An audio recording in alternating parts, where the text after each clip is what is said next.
Seventh Grade by Gary Soto. On the first day of school, Victor stood in line half an hour before he came to a wobbly card table. He was handed a packet of papers and a computer card on which he listed his one elective, French.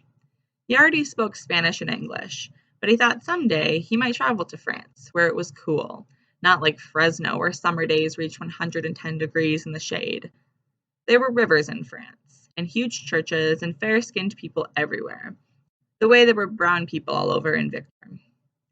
Besides Teresa, a girl he had liked since they were in catechism classes at St. Teresa's was taking French too. With any luck, they would be in the same class. Teresa was going to be my girl this year, he promised himself as he left the gym full of students in their new fall clothes. She was cute, and good in math too. Victor thought as he walked down the hall to his homeroom. He ran into his friend, Michael Torres, by the water fountain that never turned off. They shook hands, raza style, and jerked their heads at one another in a saludo de vato. "How come you're making a face?" asked Victor. "I ain't making a face, ese. This is my face." Victor said his face had changed during the summer. He had read a GQ magazine that his older brother had borrowed from a book mobile and noticed that the male models all had the same look on their faces. They would stand, one arm around a beautiful woman, and scowl. They would sit at the pool, their rippled stomachs dark with shadow, and scowl. They would sit at dinner tables, cool drinks in their hands, and scowl. "I think it works," Michael said. He scowled and let his upper lip quiver. His teeth showed along with the ferocity of his soul. "Belinda Reyes walked by a while ago and looked at me," he said. Victor didn't say anything, though he thought his friend looked pretty strange. They talked about recent movies, baseball, their parents, and the horrors of picking grapes in order to buy their fall clothes. Picking grapes was like living in Siberia, except hot and more boring. "What classes are you taking?" Michael said, scowling. "French. How about you?" "Spanish. I ain't so good at it, even if I'm Mexican." "I'm not either, but I'm better at it than math, that's for sure." A tinny three-beat bell propelled students to their homerooms. The two friends socked each other in the arm and went their ways, Victor thinking, "Man, that's weird." Michael thinks making a face makes him handsome. On his way to homeroom, Victor tried to scowl. He felt foolish until out of the corner of his eye he saw a girl looking at him. He thought, maybe it does work. He scowled with greater conviction.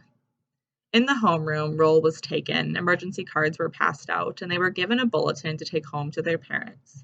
The principal, Mr. Belton, spoke over the crackling loudspeaker, welcoming the students to a new year, new experiences, and new friendships. The students squirmed in their chairs and ignored him. They were anxious to go to first period. Victor sat calmly, thinking of Teresa, who sat 2 rows away, reading a paperback novel. This would be his lucky year. She was in his homeroom and would probably be in his English and math classes, and of course, French. The bell rang for first period, and the students herded noisily through the door. Only Teresa lingered, talking with the homeroom teacher.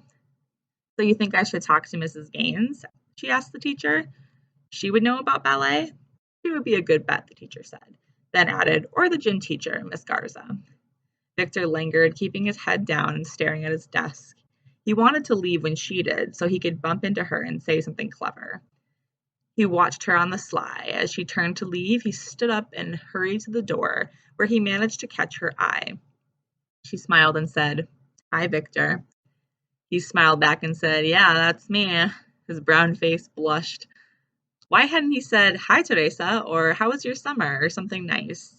As Teresa walked down the hall, Victor walked the other way, looking back, admiring how gracefully she walked, one foot in front of the other. So much for being in the same class, he thought.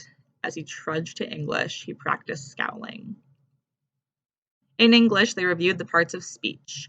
Mr. Lucas, a portly man, waddled down the aisle asking, "What's a noun?" "A person, place, or thing," the class said in unison. "Yes, now somebody give me an example of a person. You, Victor Rodriguez." "Teresa," Victor said automatically. Some of the girls giggled. They knew he had a crush on Teresa. He felt himself blushing again. "Correct," Mr. Lucas said. "Now provide me with a place." Mr. Lucas called on a freckled kid who answered Teresa's house with a kitchen full of big brothers. After English, Victor had math, his weakest subject. He sat in by the back window, hoping he would not be called on. Victor understood most of the problems, but some of the stuff looked like the teacher made it up as she went along. It was confusing, like the inside of a watch. After math, he had a 15-minute break, then social studies, and finally lunch. He bought a tuna casserole with buttered rolls, some fruit cocktail, and milk. He sat with Michael, who practiced scowling between bites. Girls walked by and looked at him. See what I mean, Vic? Michael scowled. They love it. Yeah, I guess so. They ate slowly, Victor scanning the horizon for a glimpse of Teresa. He didn't see her. She must have brought lunch, he thought, and is eating outside. Victor scraped his plate and left Michael, who was busy scowling at a girl 2 tables away. The small triangle-shaped campus bustled with students talking about their new classes. Everyone was in a sunny mood. Victor hurried to the bag lunch area where he sat down and opened his math book. He moved his lips as if he were reading, but his mind was somewhere else. He raised his eyes slowly and looked around. No Teresa. He lowered his eyes, pretending to study, and then looked slowly to the left. No Teresa. He turned a page in the book and stared at some math problems that scared him because he knew he would have to do them eventually. He looked at the right. Still no sign of her. He stretched out lazily in an attempt to disguise his snooping. When he saw her, she was sitting with a girlfriend under a plum tree. Victor moved to a table near her and daydreamed about taking her to a movie. When the bell sounded, Teresa looked up, and their eyes met. She smiled sweetly and gathered her books. Her next class was French, same as Victor's. They were among the last students to arrive to class, so all the good desks in the back had already been taken.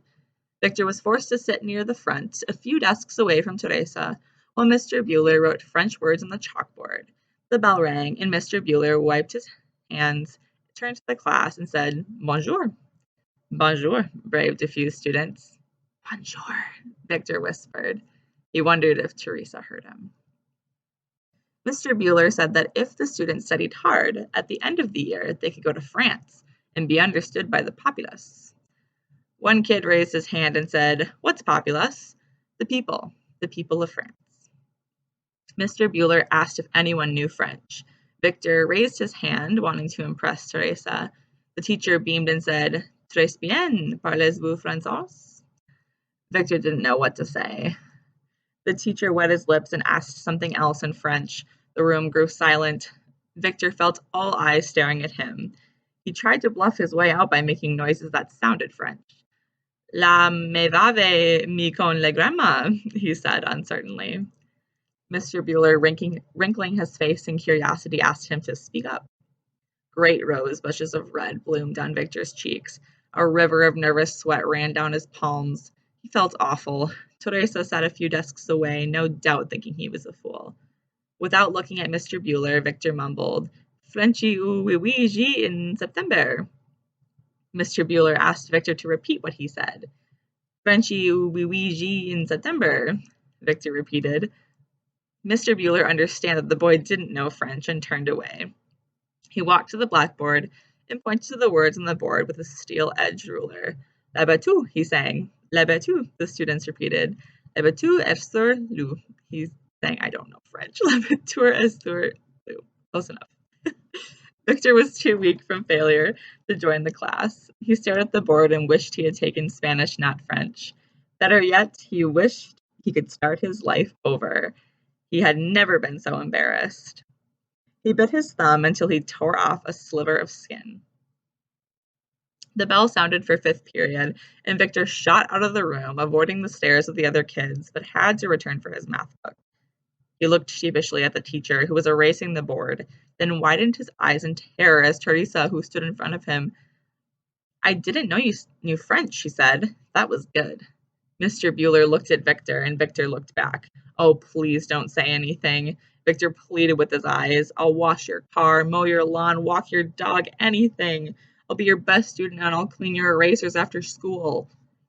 Mr. Bueller shuffled through the papers on his desk. He smiled and hummed as he sat down to work. He remembered his college years when he dated a girlfriend and borrowed cars. She thought he was rich because each time he picked her up, he had a different car. It was fun until he had spent all his money on her and had to write home to his parents because he was broke. Victor couldn't stand to look at Teresa. He was sweaty with shame. Yeah, well, I picked up a few things from movies and books and stuff like that. They left class together. Teresa asked him if he would help her with her French. Sure, anytime, Victor said. I won't be bothering you, will I? Oh no, I like being bothered. Bonjour, Teresa said, leaving him outside her next class. She smiled and pushed wisps of hair from her face. Yeah, right. Bonjour, Victor said. He turned and headed to his class. The rosebuds of shame on his face became bouquets of love. Teresa is a great girl, he thought, and Mr. Bueller is a good guy. He raced to metal shop. After metal shop, there was biology, and after biology, a long sprint to the public library, where he checked out 3 French textbooks. He was going to like 7th grade.